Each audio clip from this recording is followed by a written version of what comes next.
Atheist Nomads, episode 169, Shaking Things Up.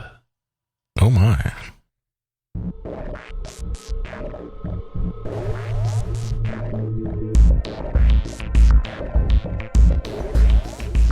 Welcome to another episode of Atheist Nomads. I am Dustin.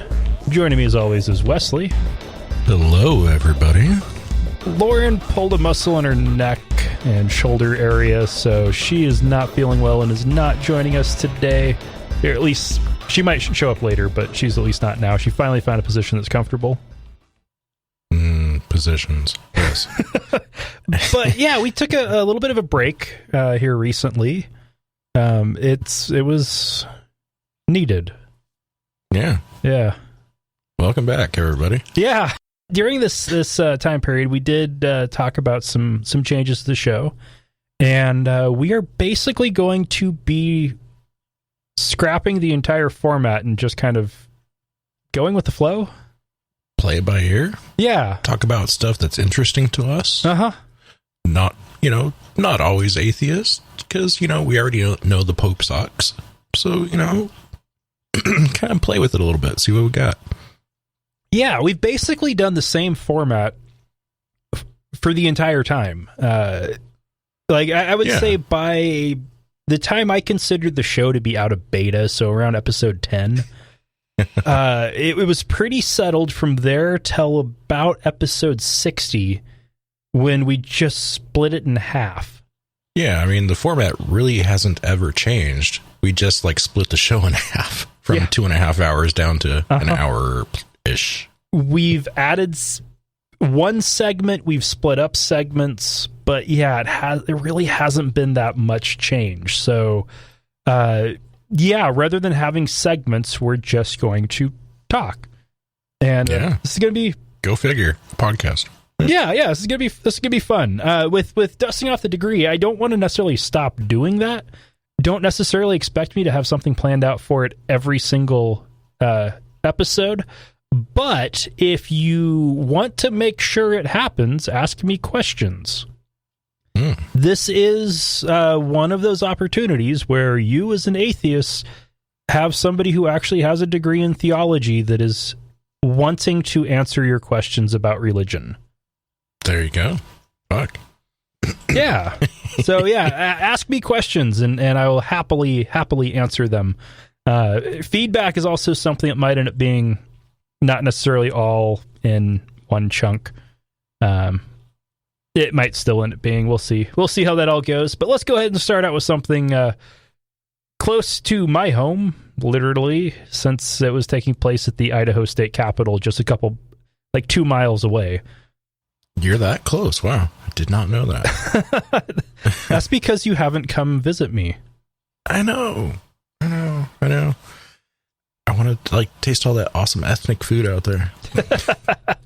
Okay, Seattle has more. We've been talking about food way too much already. So. Seattle has more ethnic food because there is more diversity, but we have a good spread from our refugee population. So we have some good ethnic food.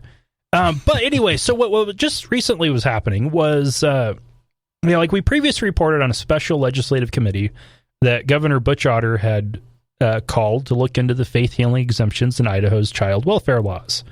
This is something we've talked about before, especially in depth on episode 99, I believe it was, or somewhere in the 90s with Linda Martin.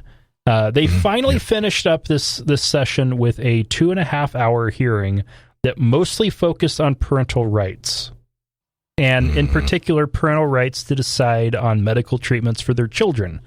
So, they had people talking about vaccination rules, too. That's not what we're talking about. This whole issue has not been to talk about vaccines. It was to talk about whether or not parents have an obligation... Well, whether or not the obligation that parents have to provide life-saving medical care for their children, or at least get them to life-saving medical care, and whether or not there is a religious exemption to that. Well, at the end, they decided that they had no recommendations to make and that they would not be issuing a report to the legislature. Right. So they did nothing. Wow. Okay. They talked for a few weeks or maybe months. They listened to people talk, but since they aren't even doing a report to the legislature, nothing that was said is of any importance. They're not recommending any legislative changes.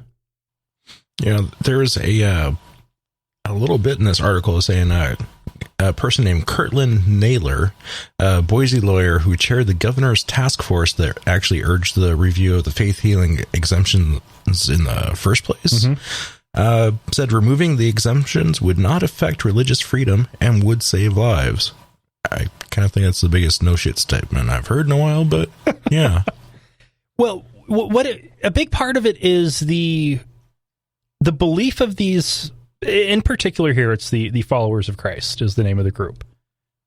They believe that if their child dies because they rely on faith and prayer alone for healing, that their ticket is punched to go to heaven. Sure. It's their time. So it is their religious belief is that, yeah, they don't take their kids to the doctor. Do they take them to the dentist? No. Right. They will take them to the optometrist. Huh. Well, if that kid didn't get glasses and gets run over by a truck, then it's their time. So apparently they are fucking with God's will right there. Well, see, like my big thing is faith healers. Okay, when it comes down to, say, the common cold, yeah, you don't need to see a doctor for that.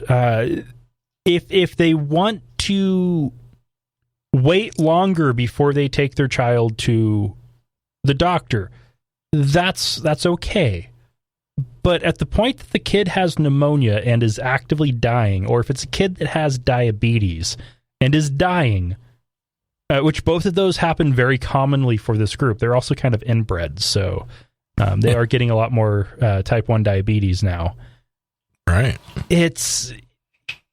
They need to take the kids to the doctor. And if they wanted to refuse treatment for themselves as adults, that's fine. The sick and twisted thing is, this church doesn't necessarily do that. Some of the adults do go to the doctor. Oh, man. Yeah, I don't give a fuck if you're an adult and you don't want to take care of yourself and don't want to go to the doctor. Fine. Just pisses me the hell off when it's, you're forcing your kids to be sick or not be well. Yeah. And these are like what I saw, because I've been to their cemetery. It's unmarked. They don't want people going there, but we went ahead. A group of us went a few years back. I walked around and it looked like the century was wrong on the tombstones. Like those shouldn't have been 1995 and 2004. Ooh.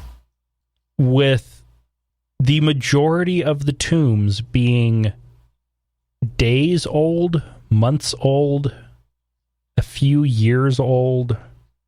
Most of the adults were women in their early 20s, presumably dying in childbirth. This is the 21st century. This is 2016. And they're just ignoring the last 100 years. Pretty much. I mean, that is just so... Oh, God. That is so fucked up that they just want to... They want to live in some previous century. Why? They shouldn't even use technology. They need to get the fuck out of that and go live on like twigs and berries.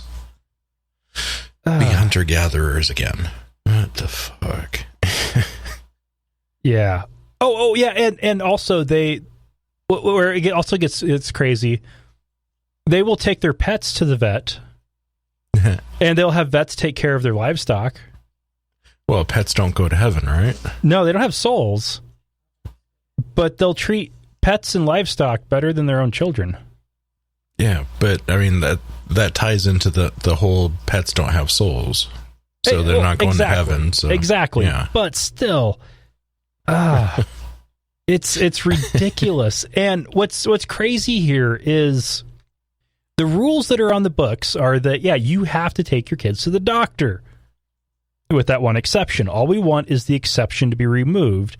So it doesn't matter if you are failing to get your kid proper medical care, regardless of the reason, whether you're strung out on meth or on God, your kid dies, you go to prison.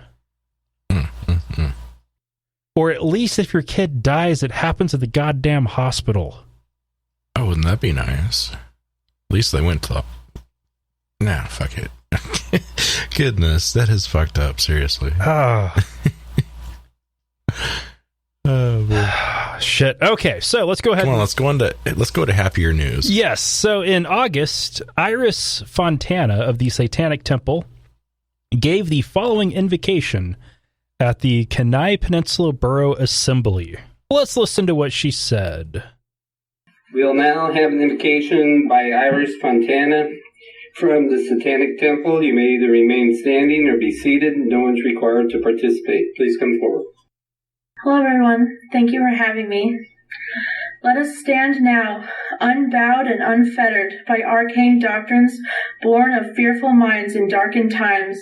Let us embrace the Luciferian impulse to eat of the tree of knowledge and dissipate our blissful and comforting delusions of old. Let us demand that individuals be judged for their concrete actions, not their fealty to arbitrary social norms and illusory categorizations. Let us reason our solutions with agnosticism in all things, holding fast only to that which is demonstrably true. Let us stand firm against any and all arbitrary authority that threatens the personal sovereignty of all or one. That which will not bend must break, and that which can be destroyed by truth should never be spared its demise. It is done. Hail Satan. Thank you. Wow.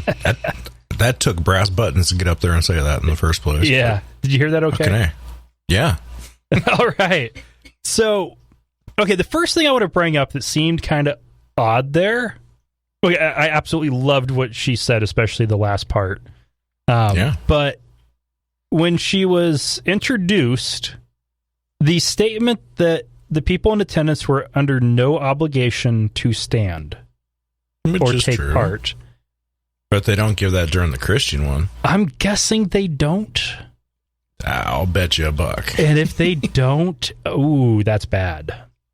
But, so anyway, the reason this is in the news now, because that was back in August, that's not news, they have changed the rules by a vote of 6-3 to only allow invocations from religious associations that, quote, with an established presence in the Kenai Peninsula Borough that regularly meet for the primary purpose of sharing a religious perspective, or chaplains who may serve one or more of the fire departments, law enforcement agencies, hospitals, or other similar organizations in the borough.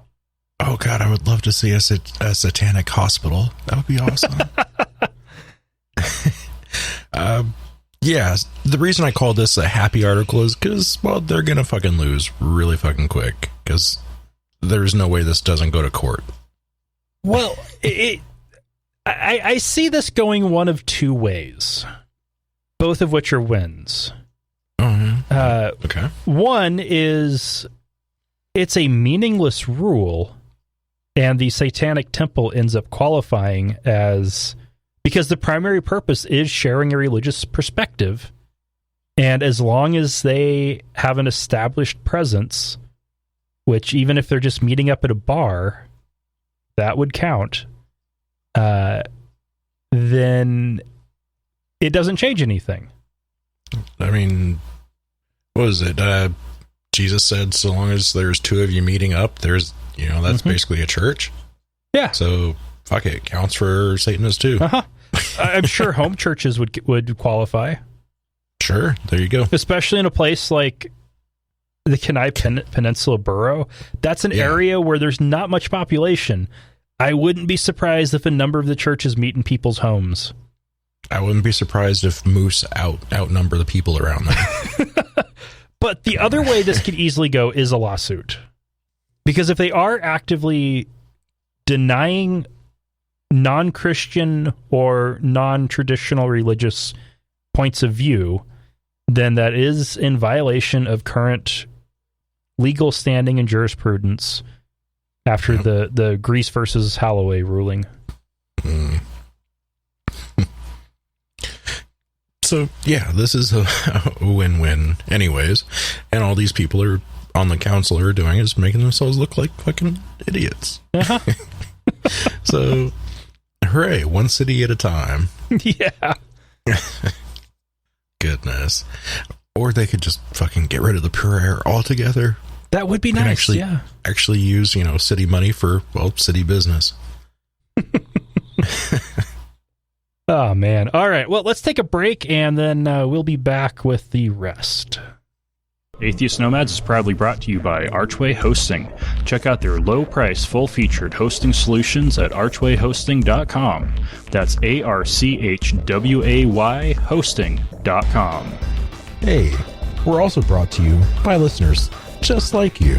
Find out how you can become a patron at patreon.com/atheist nomads. That's patreon.com/atheist nomads.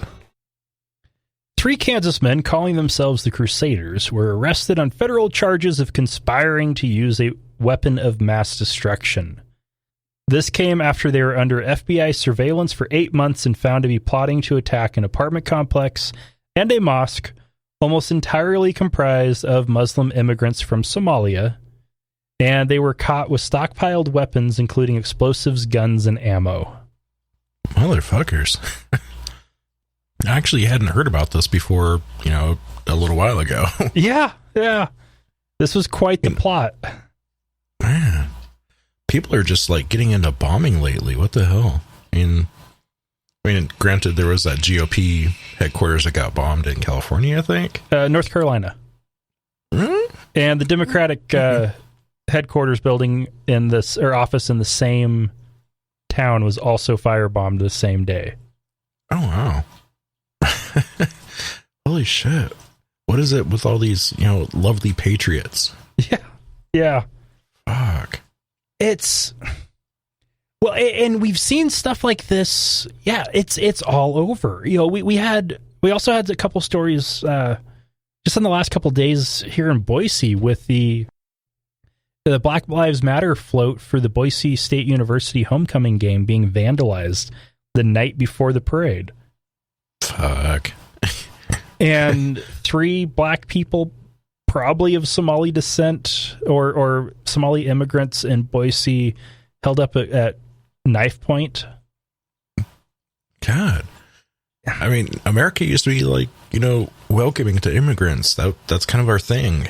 Used to be all the time. Now we're such xenophobic fucking pricks. Mm-hmm. What the hell? Well, it would be easy to just say it's Trump. Nah. But it's not. He's putting a voice to it, but he's definitely making it more acceptable, I think. But I mean, no, that shit's been here forever. Yeah, the what they're calling themselves now is the alt-right movement.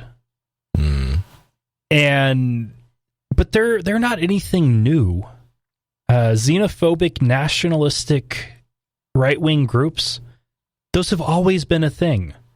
The name just changes from time to time. Now it's alt-right. A few years ago it was neo-Nazi. Before that, it was just Nazis. At various points in time, it's been the KKK.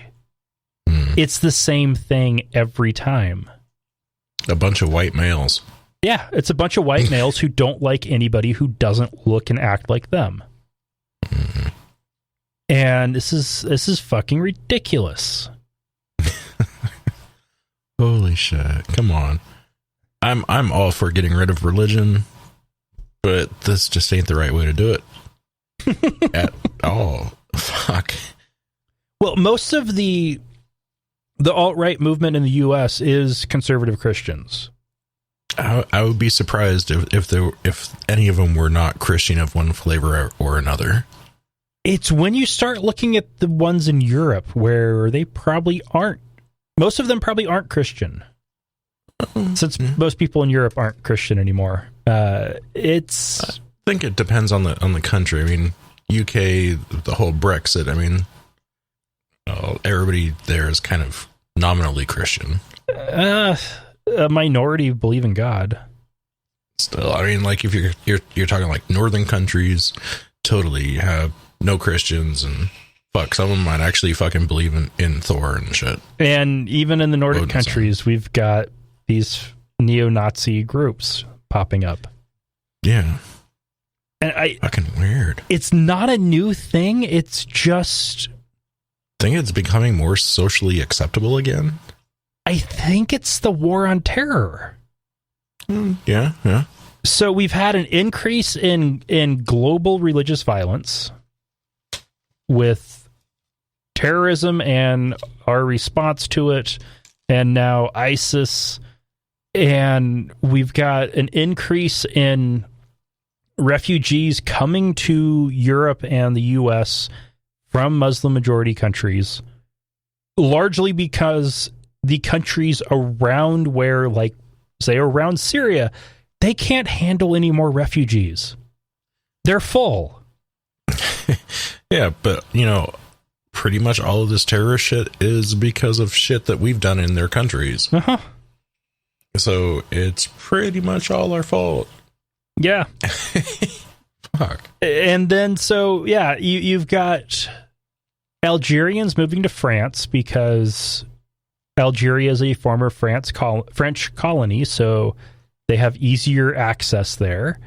You've got Pakistanis moving to England for the same reason.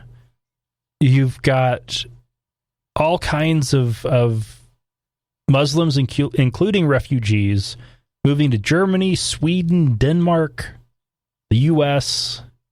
They're breeding more than white people are, for one. They don't have as strong of economies. So, yeah, if your population is growing and there aren't jobs, you're going to go to a place where the population is shrinking and there are jobs.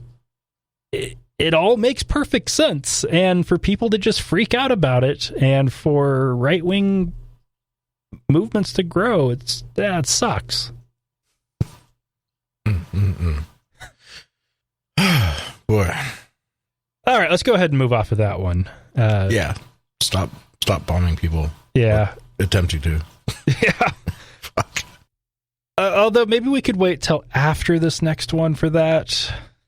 Oh, and the one side after note, that. those fucking losers, because they've been getting tracked for, like, infiltrated for 8 months, followed by the FBI for 8 months. You fucking morons. Yeah. Yeah. Oh, man, if you look at what the FBI is actually reporting right now, yeah, they're concerned about terrorism, a huge growing threat of terrorism in the U.S. It's from white people born here.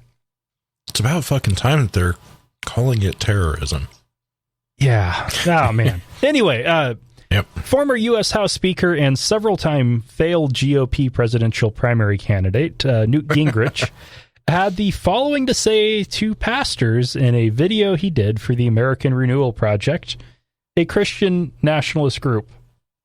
And please note, I did cut the remarks for brevity, but the parts I cut were just not all that helpful. Okay. You're at a moment in history that is as defining as anything in the Old Testament. You're at a point where some people have to have the courage to witness for Christ. Some people have to have the courage to stand up and tell the truth to their flock. Some people have to have the courage to get into the public arena themselves. I'm particularly proud of what David has done in developing an entire program nationwide to encourage ministers to run for office. If you go back to the period of the American Revolution, there were a lot of folks who had a theology background who were directly engaged. There were a number of pastors who were directly engaged in the Declaration of Independence and in the shaping and defining of America and the winning of the American Revolution. I'm going to pause it right there.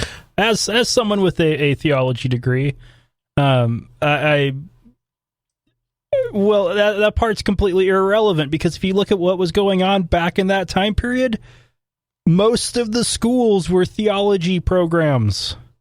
Right. So, It was if you weren't seminaries. out fucking on the farm and you actually were able to go to a college, you were getting some theology in there somewhere. Oh, it was worse than that. Your choices were basically theology, medicine, or law.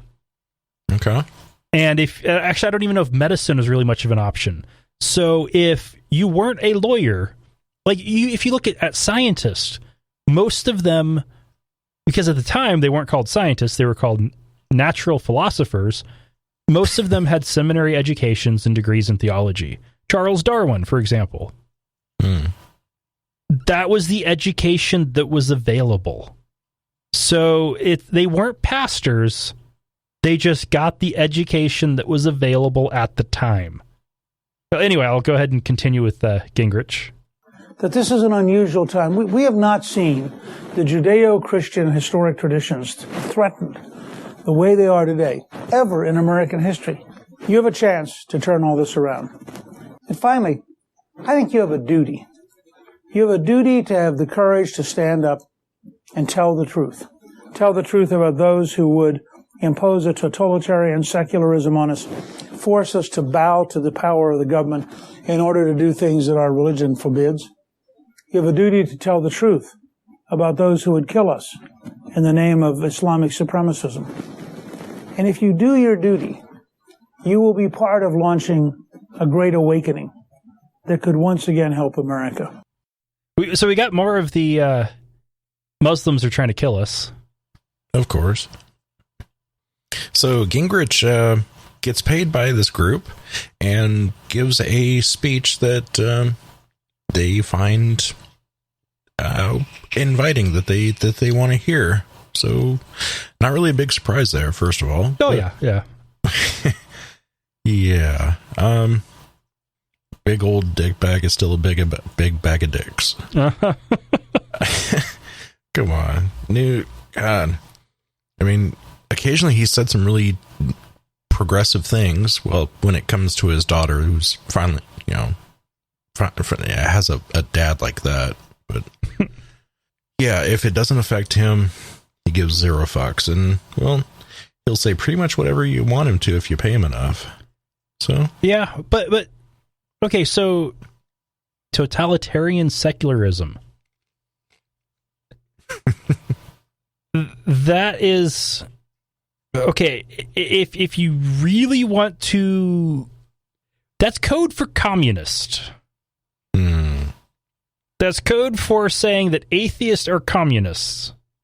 No, the secularists don't want totalitarian secularism.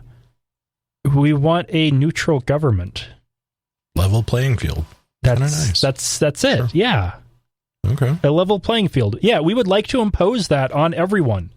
Meaning government isn't trying to impose religion on anyone. So, yeah, that would be nice. But so he used a little bit of the modern toned down version of saying godless communist, and also went with the forcing us to bow to the power of government in order to do things that our religious beliefs forbid, like providing your business services regardless of someone's sexual orientation. Oh, Newt. Goodness. He used a little bit more flowery of language, but yeah, that's saying that that pastors need to be speaking out against people having to bake wedding cakes for customers that walk in their door. If you want to refuse service because somebody's an asshole, fine. But just because they walk in your door and you don't like what they do outside of your building that has, zero to do with you, pretty much just fucking sell your wares and do your business. And and then, fuck, I don't know, just live your life. Yeah. What? Yeah. all the people that don't want to have anything to do in their secular duties with a same-sex marriage or same-sex wedding is, well, for one, it's stupid and irrelevant, because if you change the word same-sex to mixed race, it sounds really dirty. Well, you know what? If you don't like gay sex, don't have it. But if they wanted to actually be consistent and not take part in providing services for weddings that goes against their religious beliefs, then they should be asking every straight couple that comes in if they've been married before. And if the answer is yes, they should be asking about why they aren't now. And making sure that either it was because the person's previous spouse died or cheated on them. And if you get a different answer, then yeah, if you're going to deny service because their lifestyle goes against your religious beliefs, you have to deny those people as well. That's basic consistency. Goodness, this is awesome. we picked a good week to come back. Yes. And now Trump. Oh, Trump.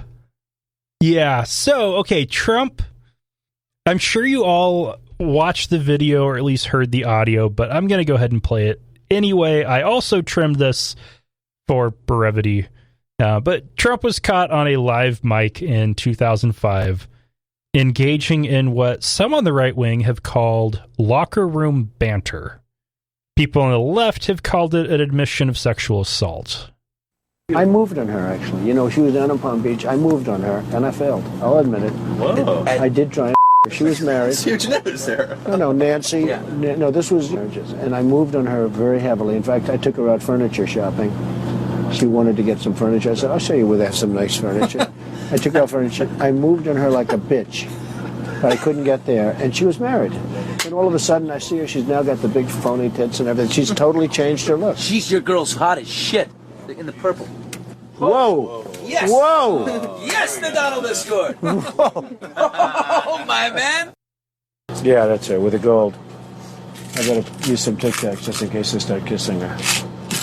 You know, I'm automatically attracted to beautiful. I just start kissing them. It's like a magnet. You just kiss. I don't even wait. And when you're a star, they let you do it. You can do anything. Whatever you want. Grab them by the pussy. I can do anything. Yeah. Grab him by the pussy. All right. Oh, that's fucked hard. And we're not even to the point of the story yet. Well, those are our subpoints. Those are subpoints. So with the big bulk here, so you've got, since this broke, Trump has had something like 15 women accuse him of sexually assaulting them. One who has even managed to pull up witnesses. Not necessarily witnesses who saw it, because it was behind closed doors, but people who she talked to the very next day and told about what happened. And in her tell-all about it, she also said that she ran into Milena not too long after that on the street. And Milena's response was that she didn't know that person, so there's no way she would have even recognized her on the street. The woman had a friend with her who remembers that conversation as being very friendly and cordial, and Milena saying, "Oh, why don't we see you anymore?" And unfortunately, this woman didn't say, "Because your husband tried to give me a tonsillectomy with his tongue." Ew. Man. But this is what's getting people's attention and anger, not the fact that he's currently facing civil charges for raping a 10-year-old. Wow. That I hadn't heard about. That's an active lawsuit. Right. Well, there was a little snippet of Trump talking to this little girl as she was going up an escalator in some building. And, you know, you can hear him saying, "Hey, I'm going to date her in 10 years. Mm-hmm. Talking about some little, you know, really young girl. That's really fucking skeevy and gross. Really, the only good thing I've heard out of this so far is that as of today, Billy Bush was fired. Well, let go. Nice. He's the one that you can hear laughing in that first audio clip there, and he is actually a family member of the Bushes. Oh, yeah. Yeah. Melena kept quiet about this for a while, but she's now actually she was on Anderson Cooper. We were recording this on Tuesday last night, so it would have been Monday, and she basically went on to say that all of these women accusing her husband are lying. Obviously. And what's hilarious there is she's doing exactly what Trump has been accusing Hillary of. Well, if you can't beat them, join them. I don't know. Fuck. Oh, goodness. Oh, man. Yeah. So, okay, let's we've got religious dirtbags coming to Trump's defense. So first up, we have Pat Robertson, everybody's favorite living fossil. Good one. Okay, I like that. Well, interesting, ladies and gentlemen, what happened, but nevertheless, Trump was the winner. Basically, the pundits were writing him off. I mean, let's face it, a guy does something 11 years ago. There's a conversation in Hollywood where he's trying to look like he's macho, and 11 years after that, they surface it from the Washington Post or whatever, bring it out within 30 days or so of the election, and this is supposed to be the death blow, and everybody writes him off. Okay, he's dead, now you better get out of the way and let Mike Pence run the campaign. And the Donald says no, but as I say, he's like the Phoenix. They think he's dead, he's come back, and he came back strong. So he won that debate. The next one, we'll see what happens, but in the meantime, he speaks to adoring thousands wherever he goes. Okay, so I have a quick little tidbit here. Pat Robertson is trying to make this sound like it happened so long ago and that, he's a different person now. Motherfucker, Donald Trump is 70. This happened 11 years ago. Dude was 59. Uh-huh. He is pretty well set in his fucking ways. I don't think he's changed since then. Yeah. He is the same motherfucking orange Cheeto dirtbag. Yep. And it would be... Okay, it's especially poignant since he keeps bringing up what Bill Clinton did 20 years ago. Sure. And wants everybody to forget what he did 11 years ago. Sure. When there's also just the fact that Trump is running for president, Bill Clinton isn't. I think it's funny that Pat Robertson actually called him the Donald. Yeah. Come on, seriously. Yeah, and the whole part about him winning the debate. I watched this most recent debate, and no, Trump did not win. The Donald was nowhere near in the running. No. Hillary didn't, like, she botched a couple of answers. Trump didn't answer anything. No, I mean, yeah, sure. Hillary has her. She's a great speaker. I'll give her that. But fucking Trump, man. She might as well have knocked it out the park. And well, yeah. I'm trying to come up with baseball analogies, and I don't do sports ball, so fuck you all. Sorry, I don't have one. She knocked him out of the park. Oh, okay. That's what I'm going to go with. All right. Yeah. Man. Fucking sports ball. But then the fact that Pat Robertson is defending this macho behavior is that's sad. This is the same man who defends or who that's not macho. That's just fucking sexual assault. Yeah. He's okay with sexual, but Robertson seems to be okay with sexual assault as long as it's within the confines of marriage. Well, yeah, apparently he's fine with it not being in the confines of marriage either. Not normally. Trump. Just, well, I mean, if you're rich and you have power, then okay. He's a terrible sex negative asshole, and no, it's just fine when it's the Donald. Oh, fuck. Where the hell is this all coming from? Oh, man. All right. Mr. Cheeto. Well, if that one was bad. Uh-oh. Then we have Jesse Lee Peterson, who is a conservative pastor, women's suffrage opponent, and fan of Donald Trump. And here's his defense. Every man is guilty now.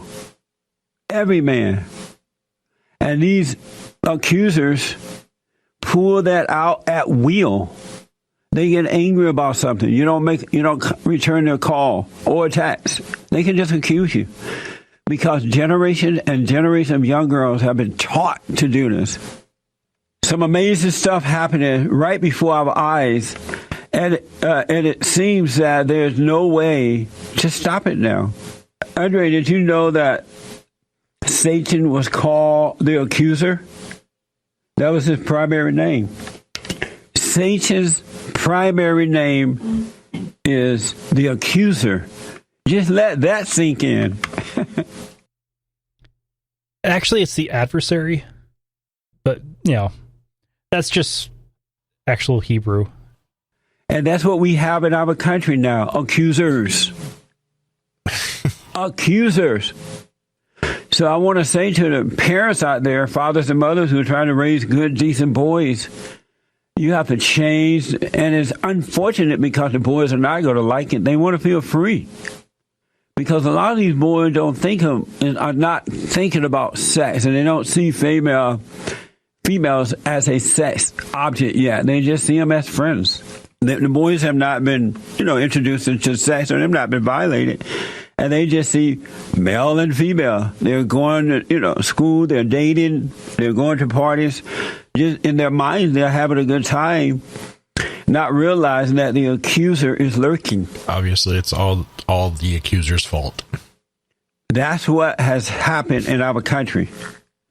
And if Hillary Clinton get in there, imagine where that's going to go with laws and accusers coming out, and it's going to be bad. One thing I've noticed about the women who have these types of heart, they don't mind lying about it. They'll just accuse you. They're mad at you. They don't like you. They disagree. They will make up a story and present it emotionally like it's just so true, and I'm just so hurt, and I was so violated. And he looked at me, and I knew what he wanted. It's a mess. We live in a totally different country now. And Trump is fighting to make it great again. It's not cool for a guy to fucking eye fuck a lady as she walks by. Mm-hmm. But you know what? Women have been taught to report sexual abuse, sexual assault, and there's a reason why they've been taught that, because it's fucking wrong. Yeah. And you know what? Guys and boys, as they're coming out, boys should fucking learn the same thing, that it's fucking wrong. Why is this news? Yeah, it's... You know what? Consent is pretty fucking awesome. It really is. You're like, wait, you really want me to touch you there? All right, let's do this. I don't know. Fuck.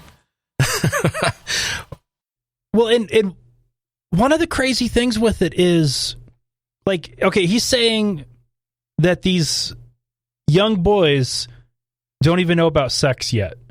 Okay, if they're dating, yes, they do. If they're dating, they probably know more about sex than, he does. And yeah, they also already know how to not necessarily know how to, but they already are more than capable of viewing women as sex objects. Just like girls that age are, at least the straight ones, are more than capable of viewing the boys as sex objects. Oh, goodness. Yeah, they already are doing that. And yeah, you want to make sure on either side that you're not going to get in trouble, that you're not going to get taken advantage of, or that if you aren't doing something that you can't get accused of it.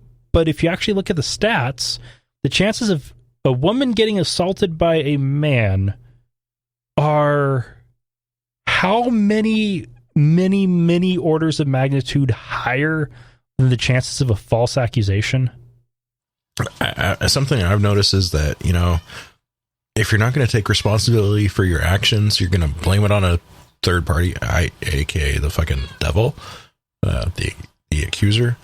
And yeah, why not just take responsibility for your actions? Be a big boy and fucking, not do a thing. And if you are going to fucking be that evil asshole, be like, yeah, I fucking did it. Oh, this guy's doing something worse than that. He's not saying that the devil's making these boys doing it. He's saying that the girls accusing men of sexual assault are the devil. Oh, that too. Fuck. That's the worst kind of victim blaming you can do.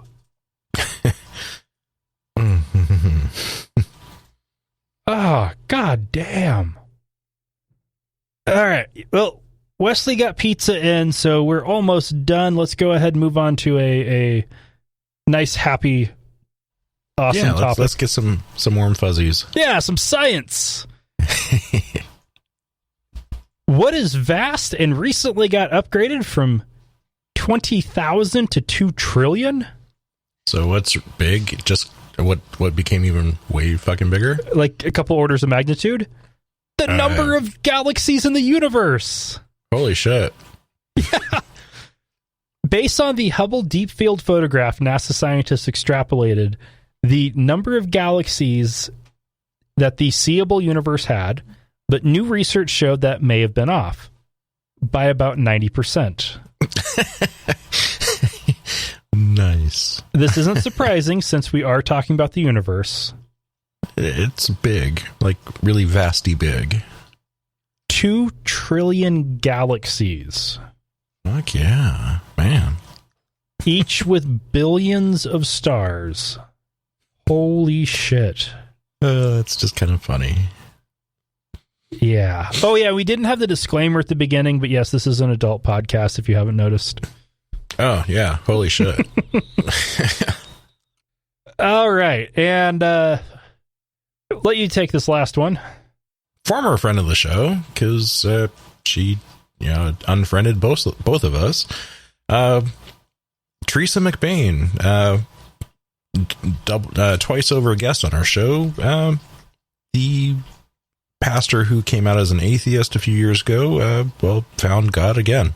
Yeah, she came out at the American Atheist Convention in 2012. Yeah, it doesn't get any bigger than that. I was there. That was awesome. It was awesome, yes. Yeah. And apparently for the last at least couple months, she's definitely been a Bible-believing believer. Yeah. Fuck. She was actually a part of the clergy project. She was one of the first couple through there, helping religious people get out of their jobs and find new ones, and just support for other people. Mm-hmm. But she hasn't even logged into that since last January, I think it was. So this is something that I'm guessing has been tooling around her brain for a while. Well, she ran the clergy project for a while.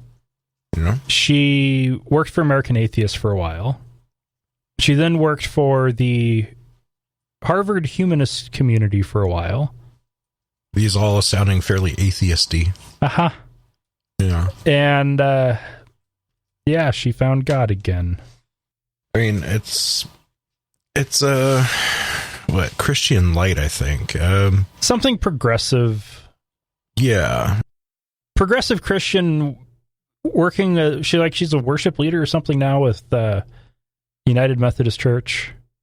Well, Methodists are still pretty wishy-washy, aren't they? Well, it's United, so you've got the gamut from pretty conservative to quite liberal. Yeah.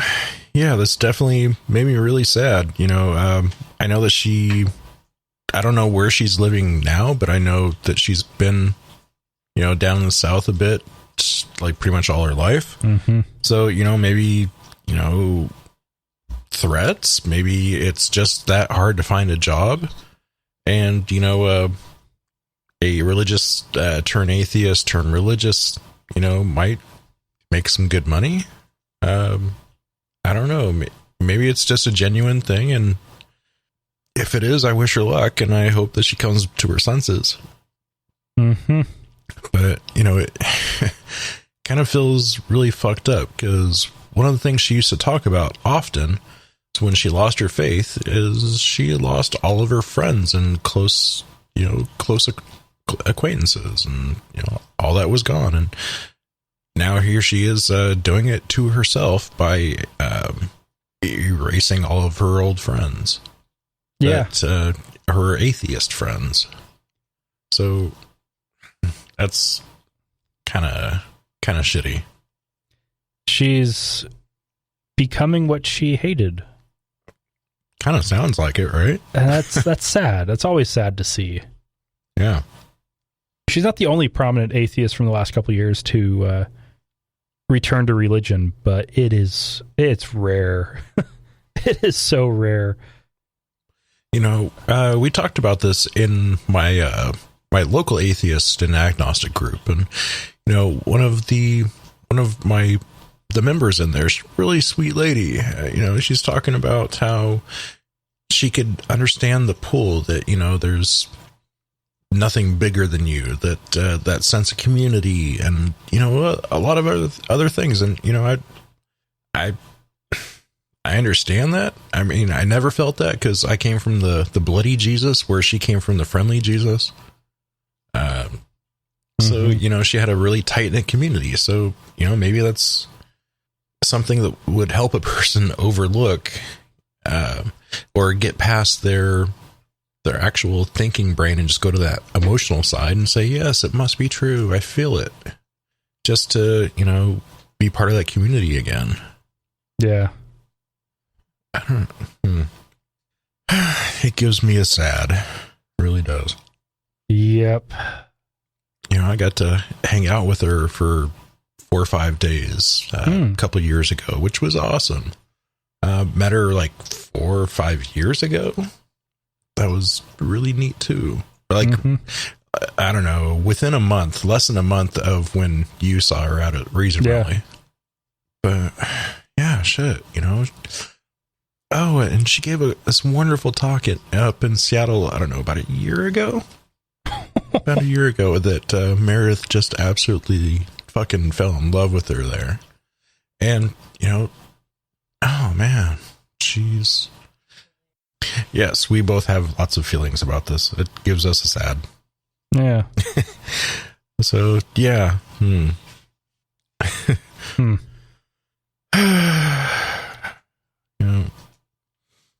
Hopefully she'll come back to the fold someday, and maybe she won't burn bridges, this next time.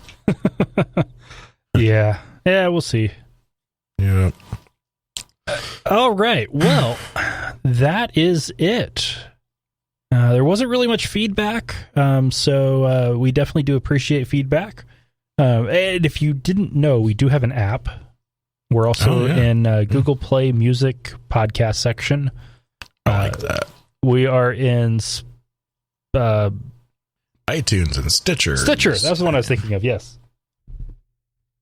And it's, hey, help me out here. Help, dude, bro, come on, help me out. Get on Google Play, give us a review. The app, the podcast, that'd be really awesome. iTunes, fucking, star us up. Do that shit. Yeah. All right, guys. And let us know what you everybody. Let us know what you think about the new format. If you like it or not, and if you have any questions you want me to answer for Dusting Off the Degree, shoot us an email, contact@atheistnomads.com. Oh, did we mention at the start that, we're not really going to have too many big interviews, but, we're still going to have guests on the show to, help us with the show? Yeah, we didn't mention that. So, yes, this is... Right. Yeah, the other big part here, we're separating out interviews and guests. So guests will be people who will just come and join us for normal episodes. We'll get... Kind of hoping to have a stable of people that, that kind of join us on a regular basis. Yeah. And then we will still periodically have interviews with people who are either too busy or too big or too specific. If we get Dawkins, we'll tell him, we'll spank his hand and say no Twitter, and still have him on the show. And with those interviews, depending on the scenario, it'll probably either be something like 20-30 minute segment within a show and more for patrons. Some of them might just be the full episode. We'll all see. Like we said earlier, we're just going to we're going to go with the flow a bit more. Yep. So, give us some feedback and let us know what you think. Give us some tips and tricks, and we might just be doing what you think on the show. So we'll see. Yeah. Give us a little bit of kind of feedback, a little something. Yeah. And if you really want to give us something, Patreon. Yeah. Alrighty, we'll be back next week with more everything. Yeah.